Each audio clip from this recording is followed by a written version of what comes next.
Transport suppliers aliens welfare association సమావేశమైంది. ఈ సమావేశంలో అసోసియేషన్ చైర్మన్ ఎస్ వెంకటేశ్వరరావు పాల్గొన్నారు. తమ సమస్యలను పరిష్కరించాలని ఆయన ప్రభుత్వాన్ని డిమాండ్ చేశారు.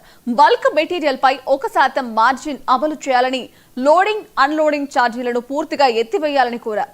40 ఏళ్లుగా విశాఖ జిల్లాలో 500 ట్రాన్స్పోర్ట్ ఆఫీసుల్లో దాదాపు 15,000 మంది రవాణా రంగంపై ఆధారపడి జీవిస్తున్నారని గుర్తు చేశారు. వెహికల్స్ వేసుకున్నప్పుడు మనం ఇప్పుడు ఇవాళ రోడ్స్ అంటున్నారు. గవర్నమెంట్ ఏమంటుంది, ఓవర్స్ లోడ్లు వేయొద్దు, ఓవర్స్ లోడ్లు అయితే రోడ్లు దెబ్బతింటాయి, టోల్ గేట్లు అని చెప్పేసి అంటున్నారు.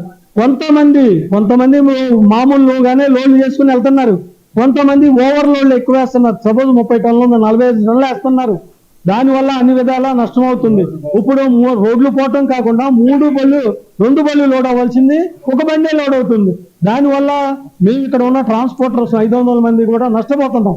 దానివల్ల మేము ఇవన్నీ దృష్టిలో పెట్టుకుని ఈ సమస్యలు కాకుండా ఇంకా ఉన్నాయి కాబట్టి ముందు కొన్ని సమస్యలన్నా పరిష్కారం అవుతాయా అనే ఉద్దేశంతో మేము వీటిని తీసుకుని రేపు 16 నుంచి స్వచ్ఛందంగా విశాఖ జిల్లాలో లూజ్ మెటీరియల్ అనేది గంగవరం పోర్టు కానివ్వండి, వైజాగ్ పోర్టు కానివ్వండి, ఇంకా మిగతా చోట కోరమండల్స్ కానివ్వండి, ఈ అన్నిటిలో ఎక్కడ వెహికల్స్ లోడ్ అవ్వకుండా మేము ఆపడానికి అన్ని సంఘాలు కలిసి సిద్ధంగా ఉన్నాము.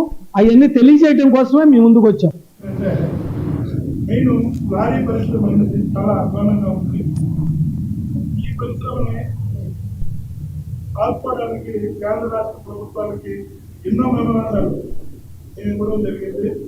నా పేరు నారారావు. నేను Saluru lorry owners association president, అలాగే Andhra Pradesh lorry owners association secretary, అలాగే విజయనగరం భారతపురం ఉమ్మడి జిల్లాల ప్రెసిడెంట్గా కూడా నేను ఉన్నాను. మేము ఇప్పటికీ మా పుట్టిన నుండి కూడా మేము లారీల మీద ఆధారపడి ఉన్నాం.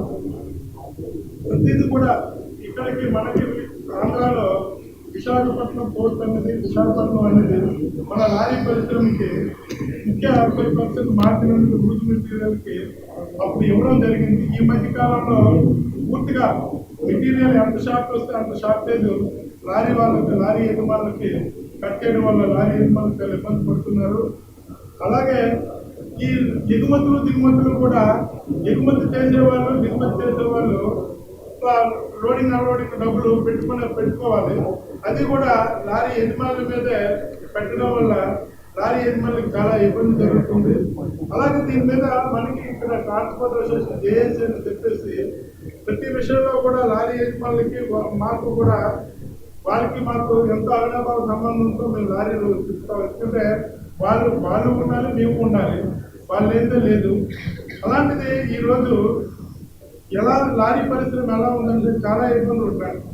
టోల్ గేట్లు అవ్వనివ్వండి, అలాగే వివిధ రకాలుగా ట్యాక్స్లు అవ్వనివ్వండి. మిగిలిన రాష్ట్రాలకి మనకి కూడా ఆయిల్ రేట్లు చాలా డిఫరెన్స్గా ఉన్నాయి.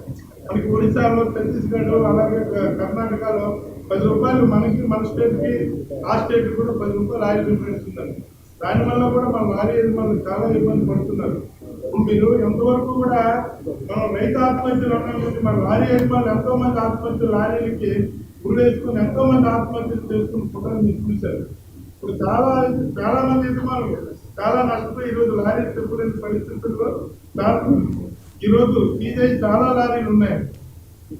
దీనిపై కేంద్ర రాష్ట్ర ప్రభుత్వాలు స్పందించి మా లారీ పరిస్థితి ఆదుకోవాలని, అలాగే ఈరోజు విశాఖపట్నం మన పూర్తి ట్రాన్స్పోర్ట్ అసోసియేషన్ వాళ్ళు అందరూ కలిపి మీటింగ్ పెట్టాం. దీనివల్ల కూడా ఇది జరిగితే ఈ 0.5% మార్జిన్, 1% మార్జిన్ వల్ల కొంత లారీ యజమానులకు ఓటుగా కలుగుతుంది.